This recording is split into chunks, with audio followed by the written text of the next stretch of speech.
Today is March 26, 2024. We are interviewing Thirza Kammer. I'm Susan Kendall, and we are in Toronto, Ontario, Canada.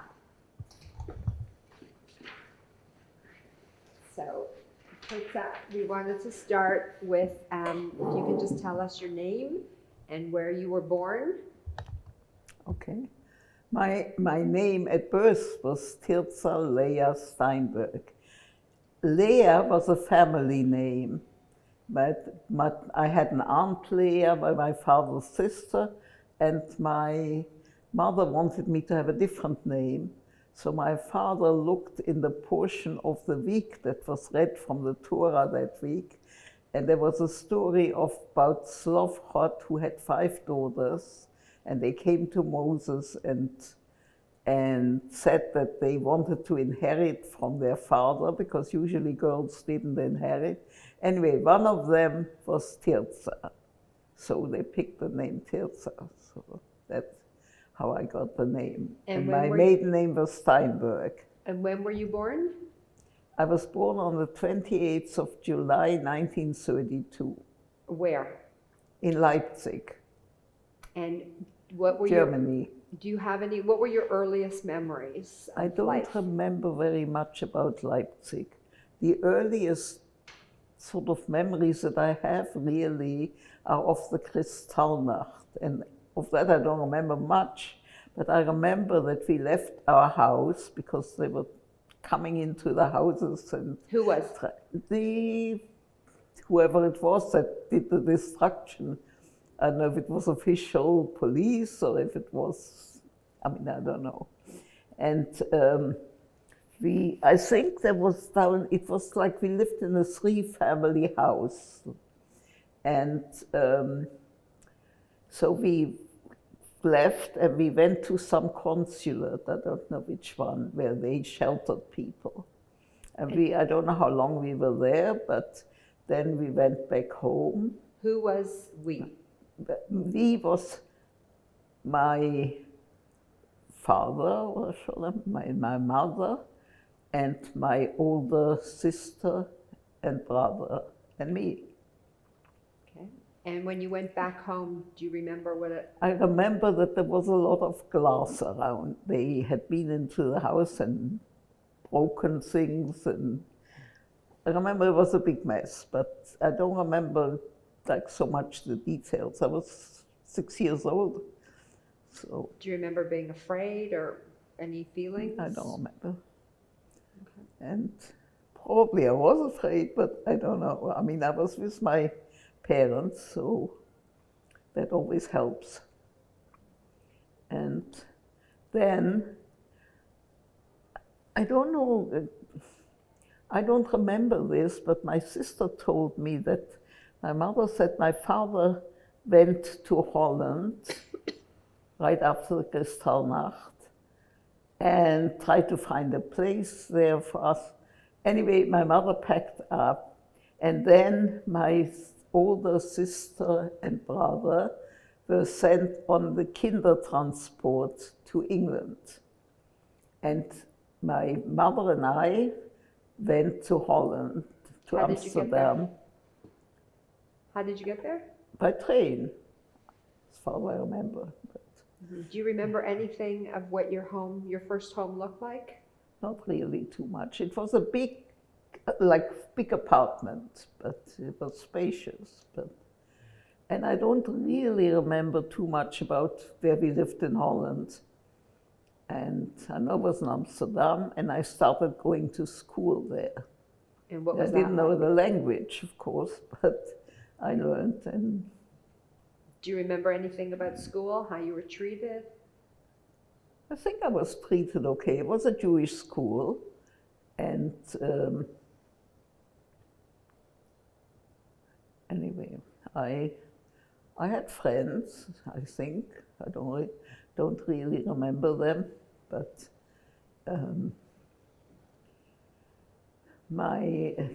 there was this school. It was called the Hermann Elte School, and it's still there, but it's not a Jewish school now. And that's how I found out that I had friends. There was a teacher, not a Jewish teacher, not a Jewish person, and she dug into the history of the school, and she found, or somebody gave her, an autograph book. You know, we used to have these autograph books that you wrote in to your friends and you signed them. And she followed up the stories of the people that were in there. And most of them didn't survive, a few did. And she found me, actually. I don't know quite how she did it. And she had a brother in Toronto who first called my nephew, because I don't know how she found out my married name, I have no idea. Anyway, she called me and she interviewed me on the phone, and she wrote a book about the experiences of the girls, those that didn't survive and those that did survive. I have the book, at least I had it, and I think I gave it to my daughter. But anyway, that's what happened with the school. We went to school a few years, I don't remember exactly, but we came to Holland in December 1938. And this was before the war started. But then the war started in September 1939, I think. And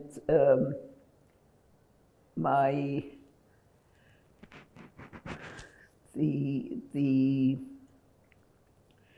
Germans marched into Holland May the 10th, 1940.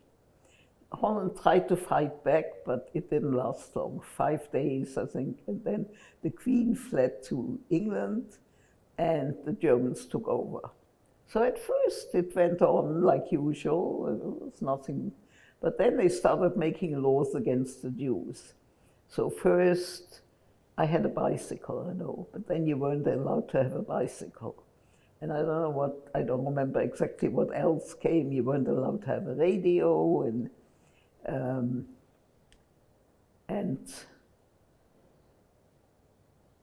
it was, and then they stopped us from going to school. We weren't allowed to go to school anymore. I had an uncle and aunt who had come from Germany before we did to Amsterdam. They came in, I think, 1936, and they had a girl my age and a younger one. They had 4 children, 2 boys and 2 girls.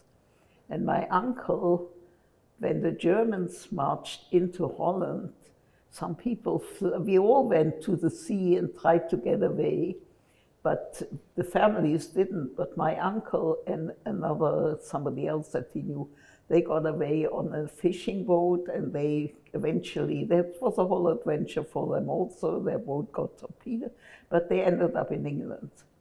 And my aunt and the children and my grandmother, my mother's mother, were left behind, and we also didn't get away.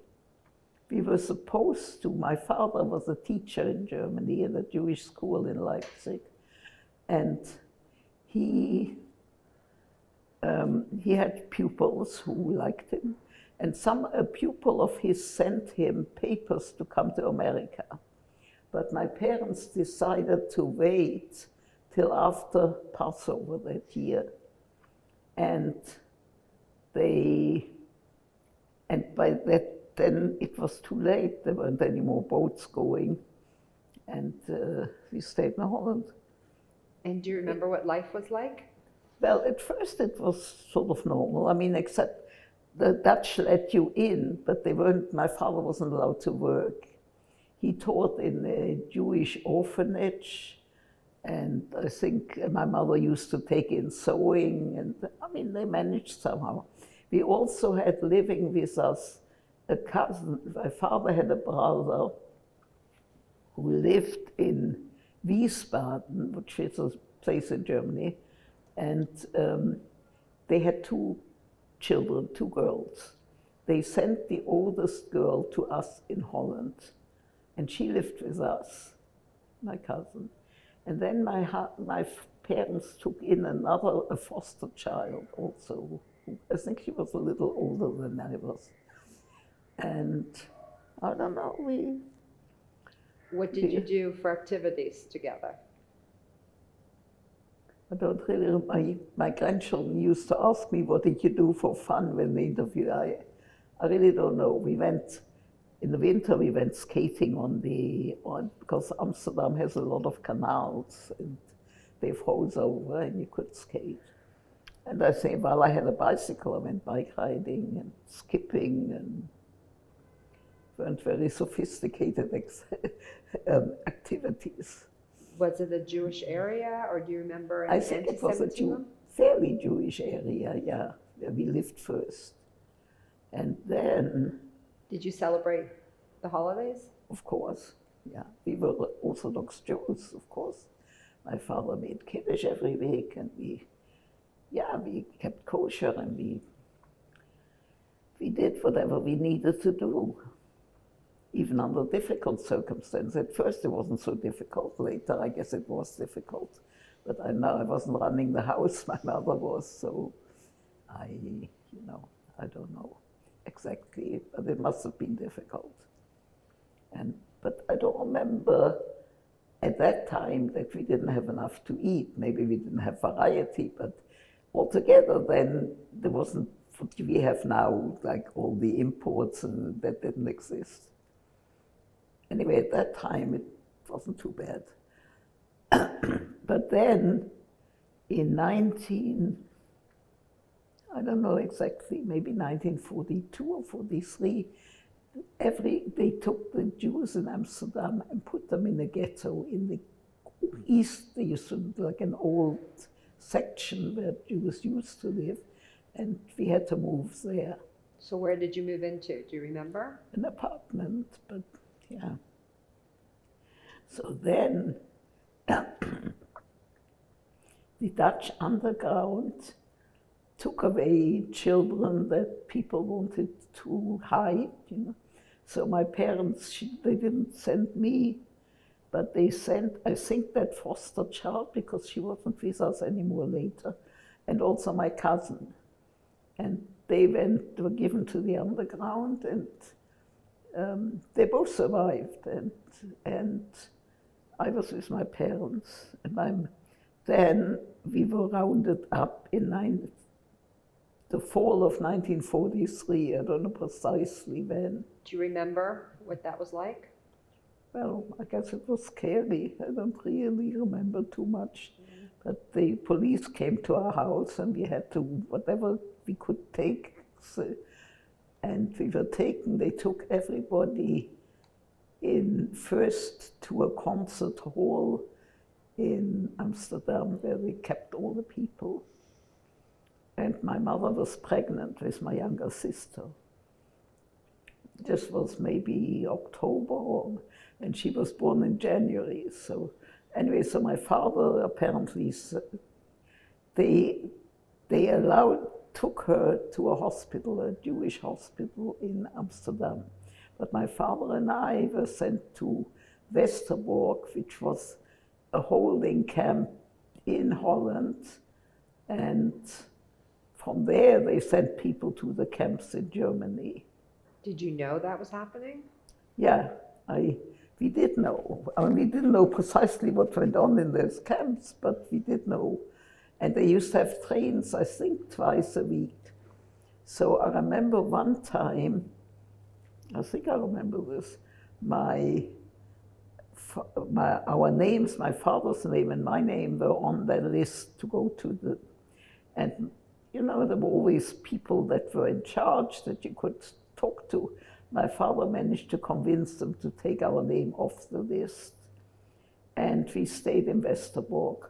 We stayed, but till my mother gave birth. She was still in the hospital in the Joodse in Valide, it was called, and in Amsterdam. But then they sent the whole hospital to Westerbork. And so my mother came with the baby, and they had a separate barracks where they put these people. But I remember going to see my husband, my mother, and the baby. And Do you remember what you did all those days and hours? I don't know, I don't remember much. And I guess we must have done something to keep busy, but I don't know. It wasn't now it is like it is today that kids have to be busy from morning to night. Those times were different. And so anyway, we were there in Westerbork, and then we were sent to Bergen-Belsen. We went, my father, my mother, and my baby sister and I. I remember one thing about Westerbork, which is not very nice, but you got lice in your hair. And then they used to make you they put, I don't know, some bad smelling liquid they put to kill them. And then they gave you such like a turban to put on. And I had that, but for a while, I guess, I don't know how long. And so then... Do you remember the ride to Bergen-Belsen? I think it was a passenger train, but I really am not sure. I don't think it was a cattle train. You see, Bergen-Belsen had different sections, and we had some kind of South American papers. I don't know how we got them, through some family member probably. And the Germans were repressed enough with those not to send us to Auschwitz, but they still sent us to concentration camp. And there were also they kept, Amsterdam was a big diamond center at the time. And they in that camp, they also had the diamond dealers from Amsterdam. I think they first thought they might be able to exchange them for Germans that were held there. I don't know exactly. But those were also, there were people from Holland in that camp. And do you remember getting off the train, what was happening? No, I really don't remember any details. And when we got to Bergen-Belsen, my aunt and her children were already there. I don't remember exactly when they were deported, but they were in Bergen-Belsen. And my grandmother. So we were in Bergen-Belsen more or less from, we got there in my sister was born January, I think in March 1944, more or less. And we stayed till sometime in 45, April. I think May the war finished, but it was before then. And then my father, I don't know if he just died from starvation or if anyway, the day before he passed away, there was an inmate who was a doctor. And the men, we were in the same camp, but the men were in separate barracks and the women and children were in separate barracks. So he came and fetched us to come and see my father because he saw he wasn't going to survive. And we went to see him. I think he passed away that night or during or the next day or whatever. I know the date, but I don't what happened. Like he doesn't have a burial place. And, you know, at that time, you felt it, but you didn't feel it so much because people were dying all the time. It was kind of, you didn't know if you yourself would survive the next day. There was somebody in Montreal, Mrs. Pfeiffer, who knew my parents, and I used to meet her in the Y, and she said, like, she also survived with her husband was with my uncle, and anyway, he was in Canada, and they survived and got to Canada. But she said every time she had a grandchild, She said, you didn't know if you were going to survive the next day, but here we are. Baruch Hashem. It's a big kindness from the Almighty. Were you put to work? No. What did you do? I was 12 years old, not even 12 years old. I became bar mitzvah in Bergen-Belsen. And did you pray? Did you, do you remember anything that you did? I don't remember any details. Where I know you my slept? cousin she lived in England, she still lives in England. She's 1 month younger than I am. And we used to talk about it, and she said she was also trying to remember what we did. I don't know. What about food? Do you remember what the food was like? Well, the food was pretty scanty. I think we got some bread in the morning and some soup, or so-called soup, at some point later in the day. But it was hardly a living diet. But, you know, it's amazing what the body can adapt to. My mother nursed my sister through all that time. I don't know how she did it, but she did it. My sister said to me that somebody said to her, my sister she lives in Haifa, she's 10 years younger than I am, 11 years younger than I am. But she said somebody said to her that my mother survived because she had to take care of my sister and me. I don't know. Anyway, thank God we survived. And so we were in Bergen-Belsen. My grandmother was there, and my aunt and her children. And there were other people that we knew, you know, people from Holland. But I don't remember any details what we did with ourselves the whole day. I know they had appel, what they call, in the morning you had to line up and they would count people, and then the evening, and we didn't have much in the way of clothes. But do you remember being cold? I can't really say I really remember, but it must have been cold. I mean, we went through the winter, and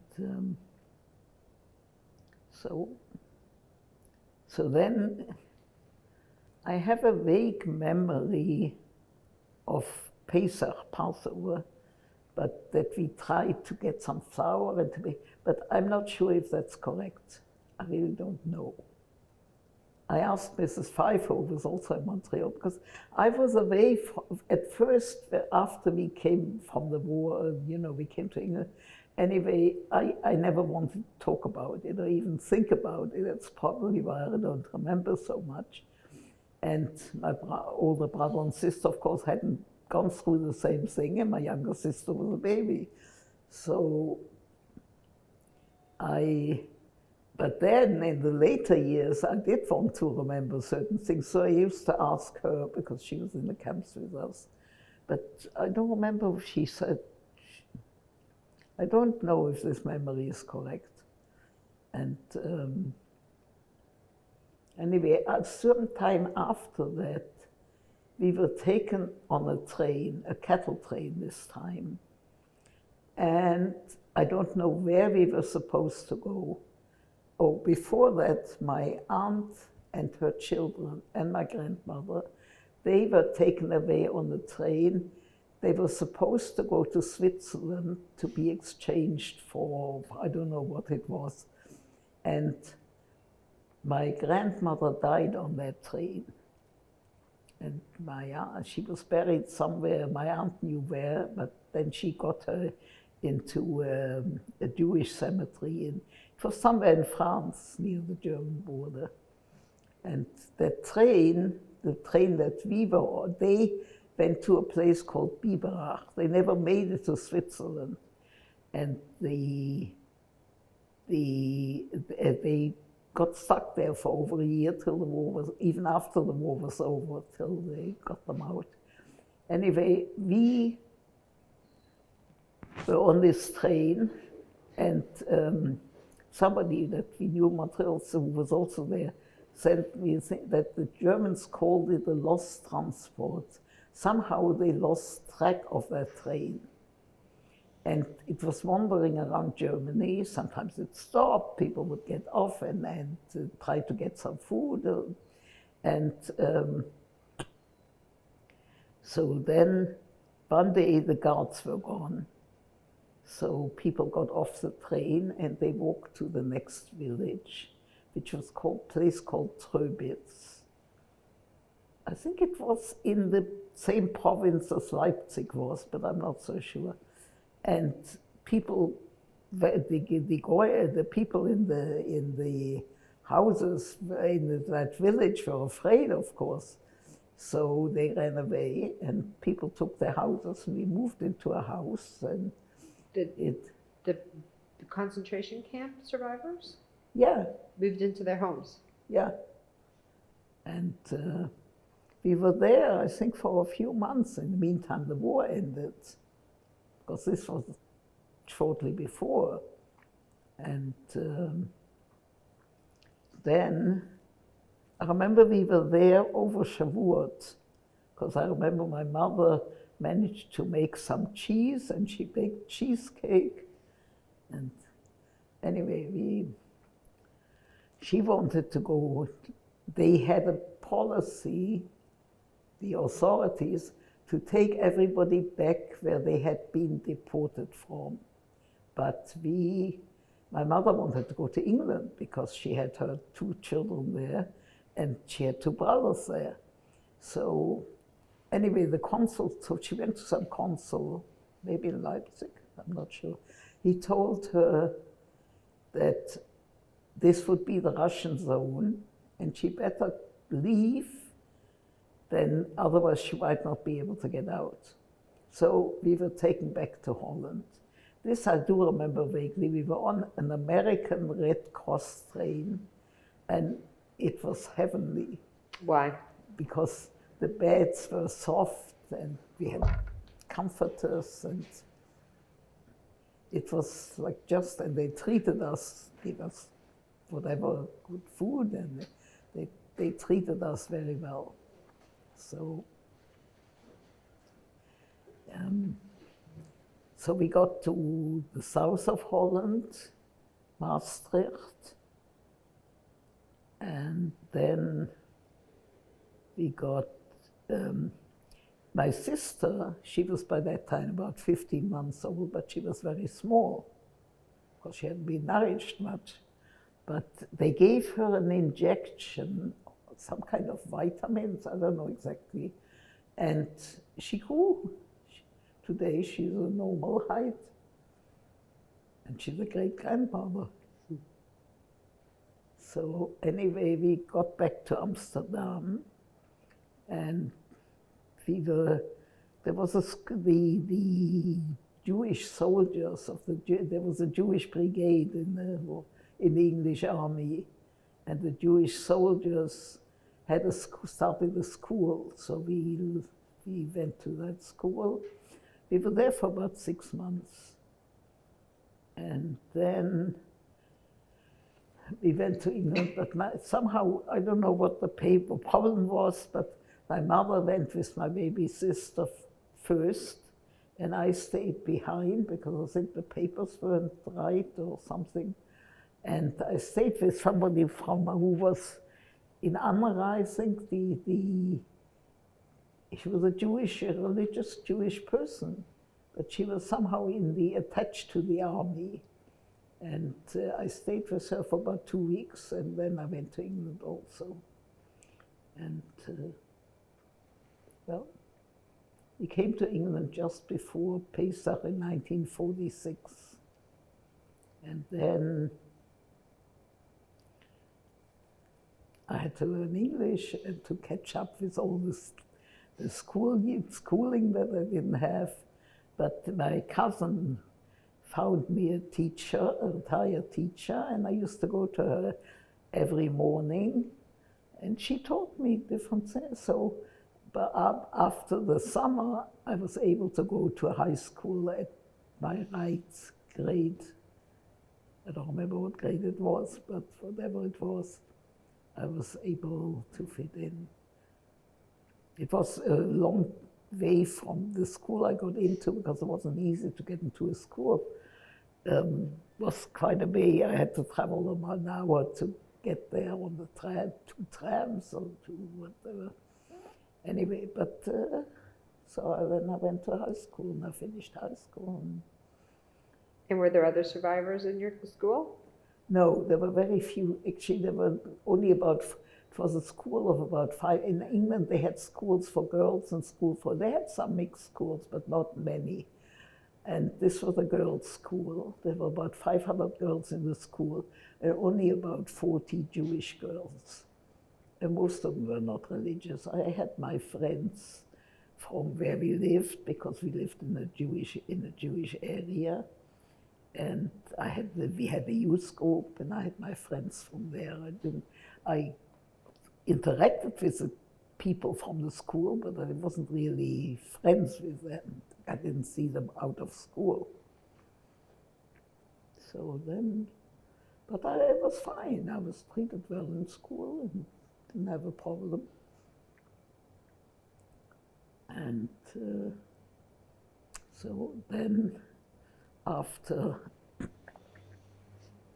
I finished school, I think I took some secretarial course at night, and I got a job in an office. And then I worked for one place, another place. And, first I worked in Hatton. My sister had married. When we came to England, my older brother and sister were really essentially grown up. They had been in the north of England during the war. After they were my sister was in a hostel, my brother also. And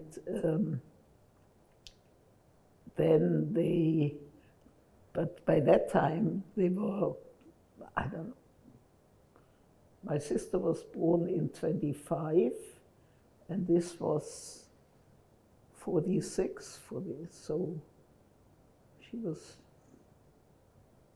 20, 21. And so they were working. She was a kindergarten teacher, and my brother was he was in a hostel in Leeds, which is a needle trade, big thing in the needle. So he was apprenticed to a tailor, and he became a tailor. It was not a good fit for him, but you know, they had to get to work when they were 16, and that's how it was. And so they were essentially grown up, but we moved together into a flat. And my mother got a job in a nursery where she was a cook in a Jewish nursery. My sister went there, and then she went to the Jewish school. And I didn't go. There was a Jewish high school that just started up, but I went to I guess my mother couldn't afford to pay school fee. I don't know. I went to a non-Jewish school, but it was okay. And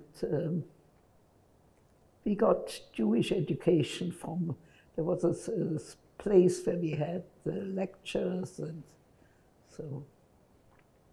And while my father was alive, he was a teacher, and he used to learn with us the Chumash and the different things.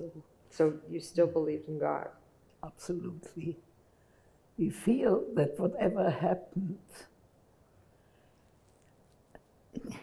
we don't understand it, but there is a plan.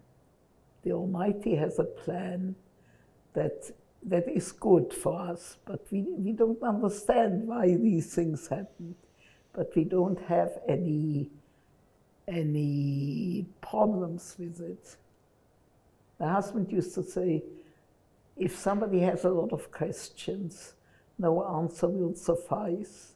Only if you believe and you don't have questions, then, you know, you can do okay.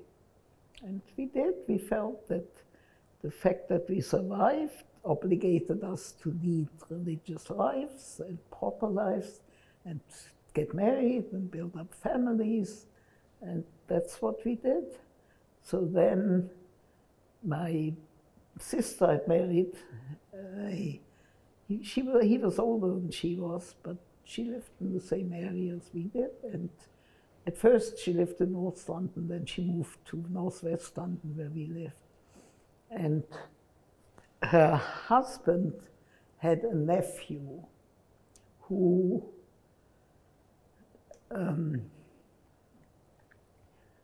during the Korean War, people were scared that there would be another world war. So he went from England to Canada, and he lived in Montreal. First he had a farm, but that didn't go very well. And then he moved to Montreal, and he lived, my parents-in-law had a triplex, and he lived on the middle floor there. So he knew my parents-in-law, and he knew my husband, and he came to England on a visit, and he brought a picture of my husband, and he suggested that we meet each other. And I was supposed to go to New York, and that he came to meet me, but somehow that didn't work out. So we wrote to each other. We wrote to each other for maybe 6 months. And that's a story today that nobody will believe, but that's what we did. My husband even kept my letters. And we wrote to him. Then he came to London to meet me. And he was there for 2 weeks, and we went out, and we liked each other, but I was hesitant to come to some place that I didn't know at all, and move away from home. I had a lot of relatives in London, and my mother had, her older brother had passed away, but he was a famous doctor. And anyway, so then I came in November, at the end of November, I came to New York, where my mother's older sister lived, and I was with them. And my aunt went with me to Montreal to meet my parents-in-law.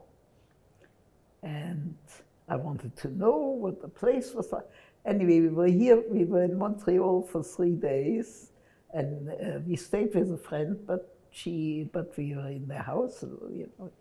And my father-in-law came into the room where my husband and I were talking, and he said, "It's long enough already. You decide either yes or no." So we decided yes, and we got engaged. And thank God, we were married for almost 63 years.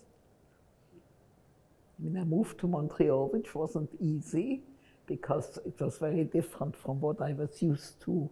I mean, we were all religious, so that wasn't the problem, but it was just, they were a Hasidic background. They weren't so Hasidic, but the background was different from mine, which was like German. And anyway, thank God, we survived.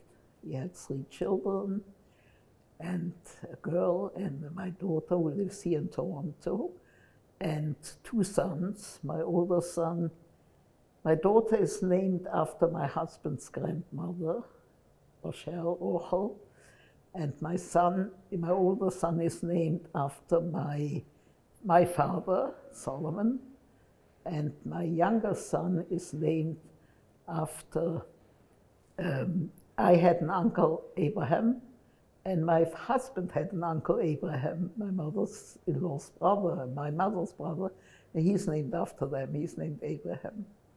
And he's going to be, he was born on Lag BaOmer in 1964, so he's going to be in Yetz Hashem 60 years this year.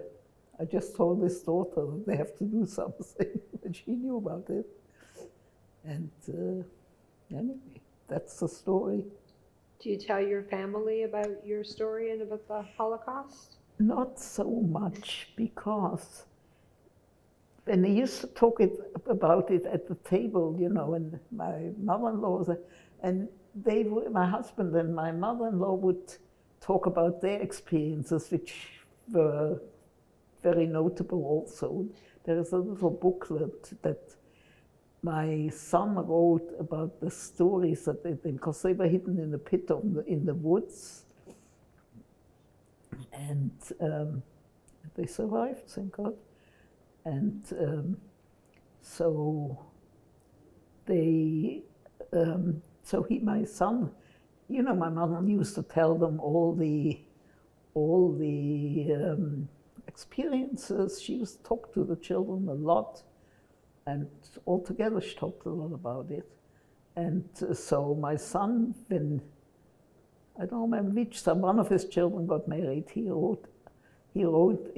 these stories, he wrote them up, and he gave out a booklet at the wedding with their experiences. Why is it so important to talk about the Holocaust? What? Why is it so important? Well, you shouldn't forget. You know, this week was Purim, and on the Shabbat before Purim, we have a special section that we read from the Torah called about Amalek, who is Hitler and all the, you know, that. And it says in the Torah, what they did is they attacked Israel after they left Egypt, and when they were trekking through the wilderness. All the nations were afraid of them because they saw how the Almighty had made miracles for them. But then but they decided they weren't afraid, and they attacked Israel. I mean, Israel won at the time, but it says in the Torah, we have to hear it. We have an obligation to hear it once a year, that one should not forget, you should eradicate Amalek. How does that relate to the world today? Well, I mean, the Arabs are descendants of these same people. And, you know, what it relates to today is what happened in Israel. On October the 7th. And we have to wipe them out. I hope it works. We need a miracle. Do you believe in miracles? Yeah. I believe that the Almighty can do anything. I mean, we may not deserve a miracle, I don't know. I mean, I hope we do, but we don't know. But if he wants to, he for sure can make a miracle. Do you think that never again is forever, or do you think it's...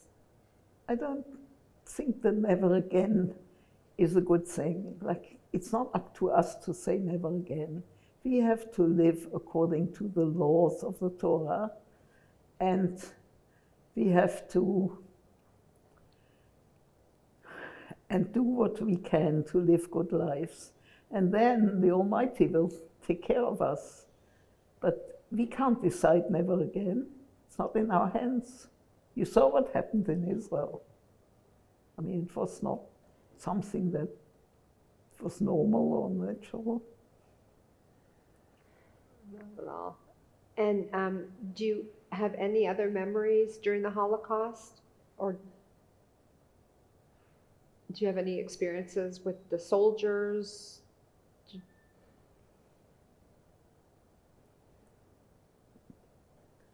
The soldiers, when we were in the camps, I don't know, whoever was in charge of the camps they were very erratical. One time, my mother was carrying up the baby and she had a rash. And one of the high-ups saw her and he looked at her, I think he was a doctor. Anyway, so then he sent white bread into the camp for the children. But another time he hit my mother. You know, they were totally unpredictable. You couldn't know what would be with them. But I think they used to go around with dogs also. but I don't remember really any details. I remember after the war, when we were in this place called Tröbitz, we were actually, the Russians came. We were liberated by the Russians. And they were interesting, but my mother, it was Shavuot, and my mother had made a cheesecake, and a soldier came in, and he said, Shavuot. He was a Jewish soldier. He didn't know much, but they also used to go around with their arms full of watches. They used to, if they saw people with a watch, they took it. And these are the Russians? The Russians. I guess they didn't have much, so they plundered. And do you remember what clothes you wore in the camps? Or and what? Clothes, shoes? Do you remember?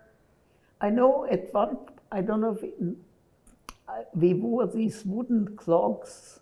I think we wore them in the camp also, like that they were in Holland, you know. So, but I don't know, we couldn't have had much in the way of clothes, because what could we take already when we were rounded up? Mm-hmm. I know after the war, when we were in Amsterdam, when we came back to Amsterdam, there were, I don't know if it was a Jewish organization or the Red Cross, but we got clothes and from them, and you know, I don't know if they must have also paid for accommodation, because we didn't have anything. Mm-hmm.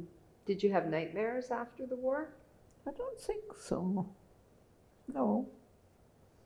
You know, children are resilient. And I sometimes think I was better off than my sister and brother who were sent to England, because I was with my parents first and then with my mother. And that makes a big difference if you are with a parent. And of course, my sister doesn't remember anything, but people react very differently.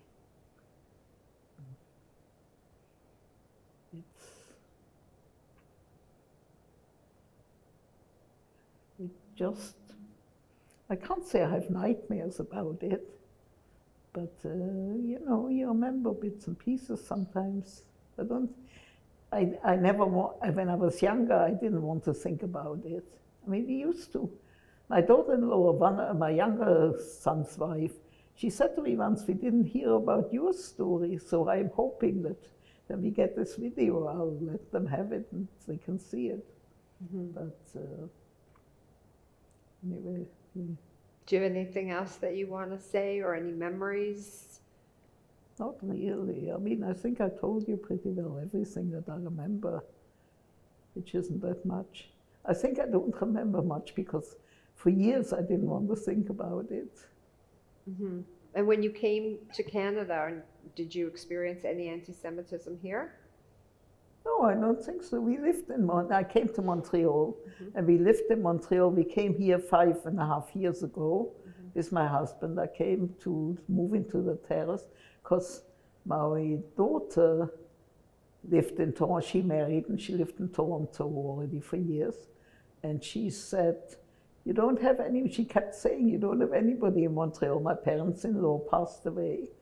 And first, you know, we couldn't think of moving because they were there. But then when after, even we didn't really want to move. We were happy, we had friends. But she was right, you know. So finally we decided to listen. Like the last winter we were there, it was quite difficult. And we lived in a duplex and we had somebody clean the snow, but it wasn't easy. So then we decided that we would move.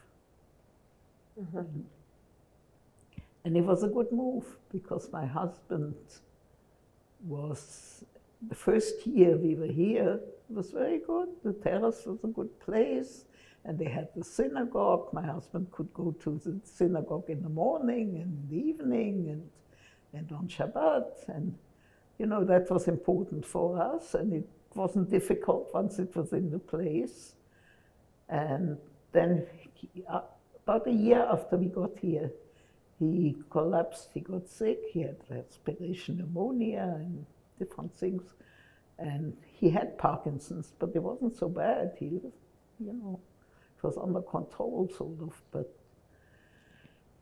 But then, when he got sick, it was really good that we were here, because we had my daughter and her sons. She has 2 married sons, so, you know, it was, we have a niece and nephew here, and so we had, you know, we had backup.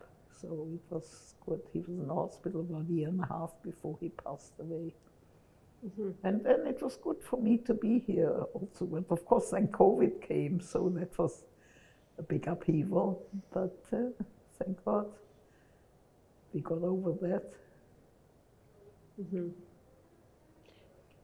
So, and as a survivor, yeah, do you think that do you see the world differently? Do you believe more in God, less, miracles? I think religious people believe in God. Doesn't matter if they are survivors or not. I don't think I gave this booklet that my husband, that my son wrote about.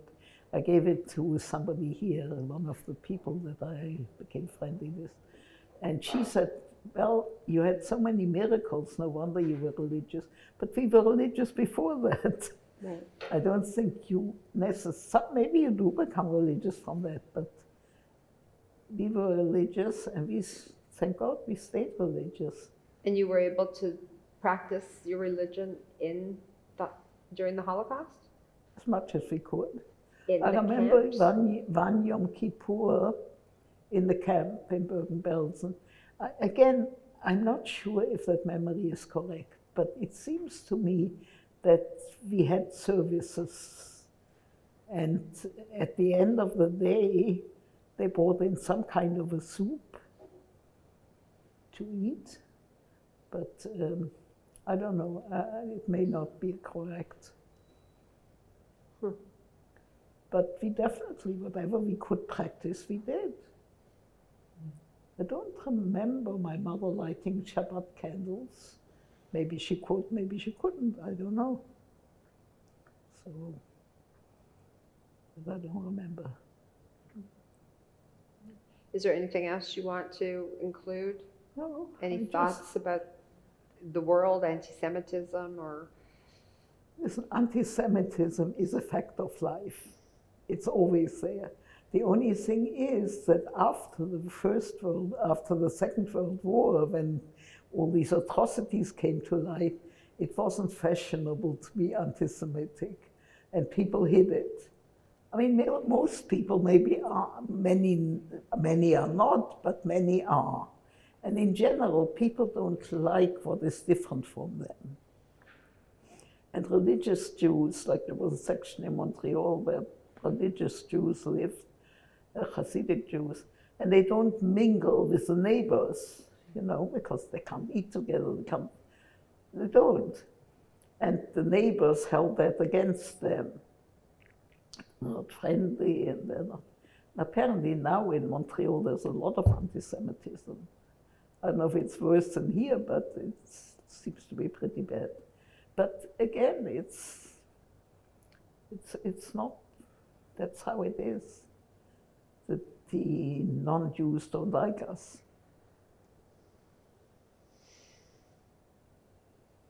And the future? Who knows? We can only know what's today. The future is not in our hands. We can only live as well as we can and do the best we can. When he tells you he's going to go. Let's do this, and I'm ready. I'm good now. You go ahead. This is a picture of my mother, or Sholem. She survived the war, and she lived till she lived in England, and she lived after the war, and she lived till she was 96 or 97. And this was at, I think, my older son's wedding. We had it like it was, he got married June the 1st, I think 1983. And my mother came and the wedding was outside. It was a beautiful day, so this picture was taken outside before we got married, before the wedding. That's it. And this is my father, Shalom. He passed away in Bergen-Belsen in January 1945. He was 45 years old. My memories of him are very good, and he used to learn Chumash with us and do whatever he could. He was a teacher, and he was very beloved by his pupils. His pupils used to come and visit us and talk about him. That's it.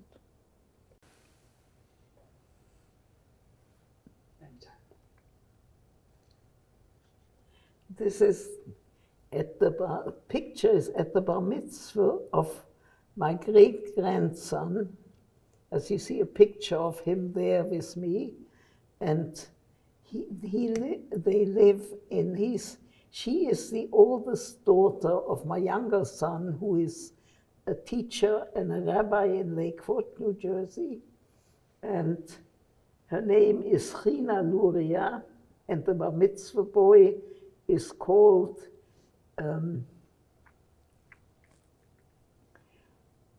Chaim Luria, and this is a picture of the whole family, except they now have another little girl. They had 6 children, and now they have 7.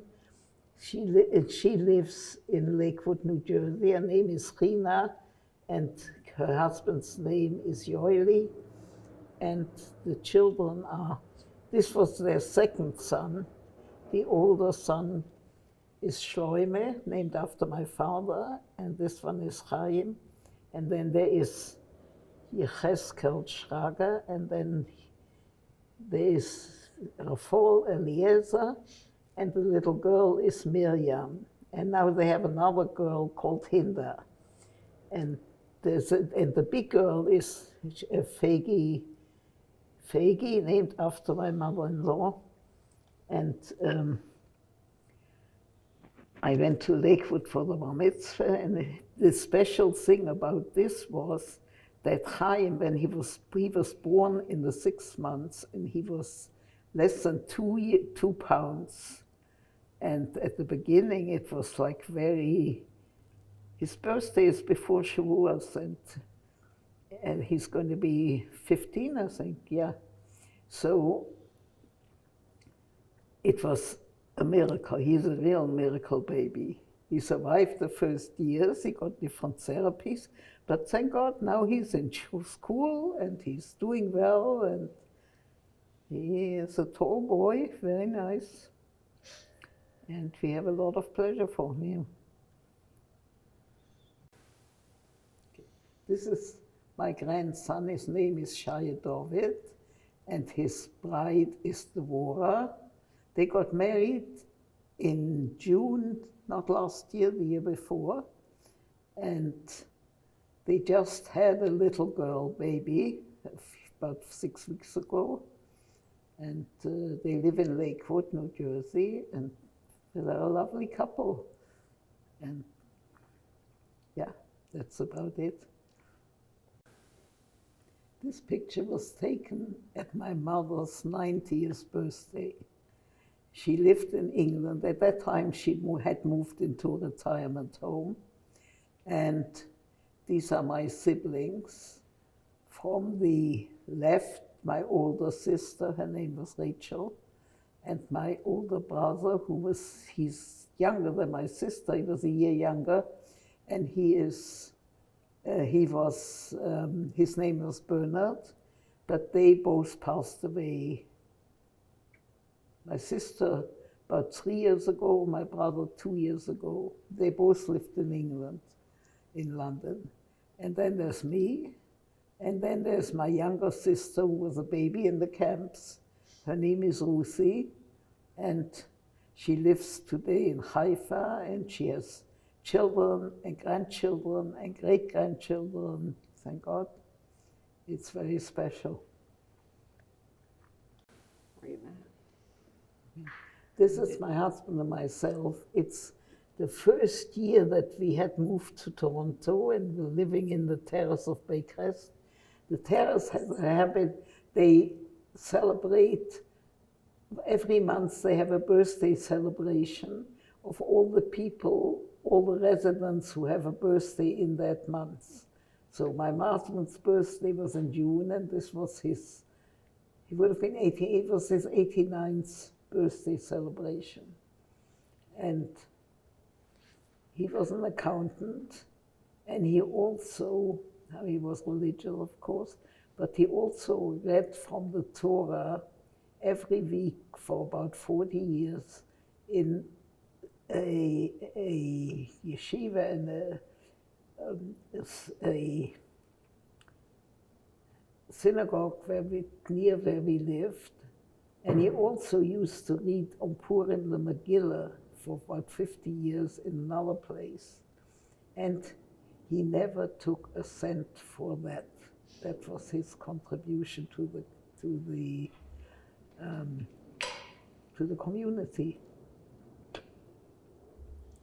So he learned to line he had his bar mitzvah also during the war, and he didn't get to fill in till after they were liberated. But that's his story.